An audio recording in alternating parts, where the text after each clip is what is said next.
Kei te ngau kikini tonu te mamai I te whānau o Mark Sydney, te hoia o mua I mate I tētahi hauata waka I Waihi. I kōrero tahi a te karere ki te whāia, rāua ko te matua kēke o Mark I te rānei. Kei a Heta Gardner tēnei pūrongo. He huri tau e kore rawa e ware tia e tēnei whāia. I was waiting for him to ring me up. He always ring me up. Happy birthday, Mark. I'll see you later. I waited and I waited. But he never rang me up. And I got the call in the morning what happened to my son. I'll never get over it. He was just a lovely boy. Kai roto tonu I te whatu manawa te pauri e ko whiowhio haere ana I te mea, he pare kura kore kiko tēnei.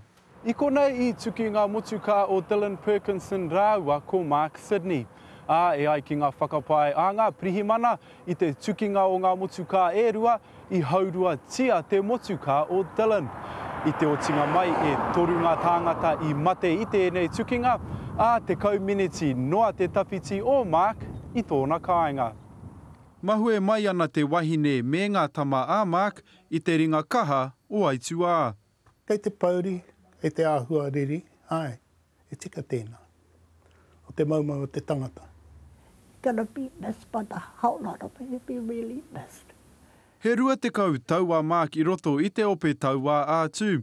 He kai ārahi I roto o Bosnia me Herzegovina. I te tau rua mano mawhitu, ka whakawhiwhia ia ki te tohu huanga mo ana mahi. He tangata ngā kaunui hoki ki te āwhina I te hunga rawakore. He used to get the kids off the street because he knew they were sniffing glue, smelling petrol. Kātahi tonu ka tutuki atu ngā moemoe ia o Mark me tana hoa rangatira, kia tū tō rāua whare hei whakapeke ake I tō rāua whānau ki Athenry. I nāi kua tinei a taua moemoe ia I te hunga rangatahi kaiapo. Mena kei te whāngai koe I tō tama, tō kōtiro rāne, te waipiro. Nā o kei te he.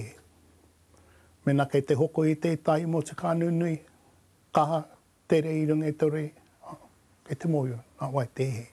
He taumahatanga mo te whānau, he matenga mo te motu. Heta Gardner, te karere.